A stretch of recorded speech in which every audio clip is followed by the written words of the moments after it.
दहशतवादी आणि दहशतवाद्यांना पोचणाऱ्या पाकिस्तानला भारतानं सर्वात मोठा इशारा दिलाय। आता कुठलाही दहशतवादी हल्ला भारताविरुद्ध युद्ध मानला जाईल आणि त्याला तसंच प्रत्युत्तर दिलं जाईल अशी रोखठोक भूमिका भारत सरकारनं घेतली आहे। ही भूमिका आंतरराष्ट्रीय स्तरावर सुद्धा मजबूत संदेश देणारी आहे। बघूया त्यावरचा हा स्पेशल रिपोर्ट।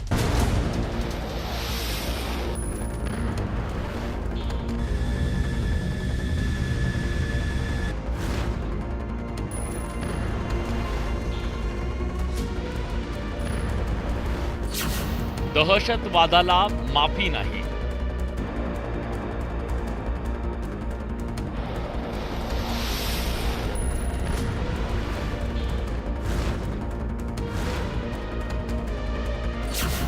भारताचा ऐतिहासिक निर्णय।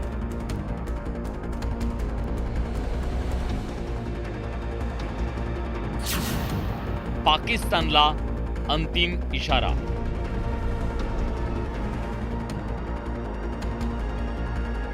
यापुढे भारतात कुठलाही दहशतवादी हल्ला झाला तर त्याला भारताविरोधातलं युद्ध मानलं जाईल। भारत पाकिस्तान तणावाच्या दरम्यान सरकारनं हा मोठा निर्णय घेतलाय। अचानक सरकारनं हा निर्णय घेतलेला नाही। पाकिस्तान भारताकडून रोज मार खातोय। लष्करी कारवाईत आपला टिकाव लागत नाही तेव्हा पुन्हा एकदा पाकिस्तान दहशतवादाचा आधार घेऊ शकतो। मुल्ला मुनीर खुर्ची वाचवण्यासाठी दहशतवाद्यांची मदत घेऊ शकतो। दहशतवाद्यांचा जनाजा उचलणारे लष्करी अधिकारी हे फक्त लष्करी वेशातले दहशतवादी आहेत। त्यामुळे दहशतवादा आड लपणाऱ्या पाकड्यांना हा थेट इशारा आहे। गेली 3 दशकं पाकिस्तान भारतासोबत प्रॉक्सी वॉर करतंय।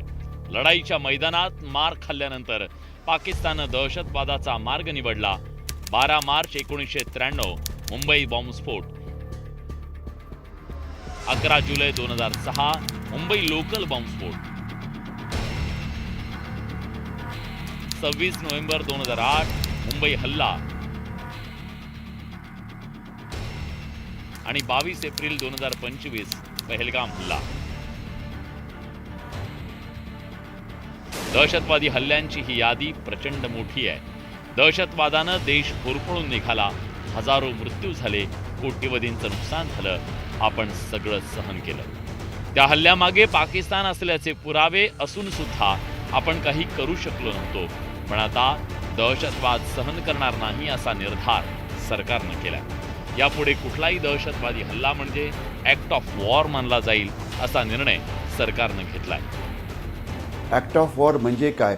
ॲक्ट ऑफ वॉर म्हणजे आम्ही एक ऑफिशियल घोषणा करू की आता आम्ही पाकिस्तानच्या विरोधामध्ये युद्ध लढलेलं आहे आणि याकरता सरकार एक घोषणा करेल तर ज्यामुळे भारताचं जे सैन्य आहेत, जी सुरक्षा दलं आहेत, त्यांना ज्या प्रकारची कारवाई पाकिस्तानच्या विरोधात करायची आहे ती त्यांना करता येईल। म्हणजे त्यांच्यावरती कुठलेही निर्बंध लादता येणार नाही।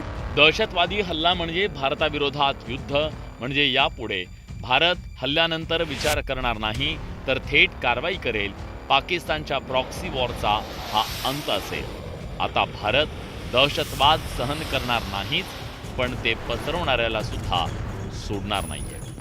Bureau report, news 18 Lokmat.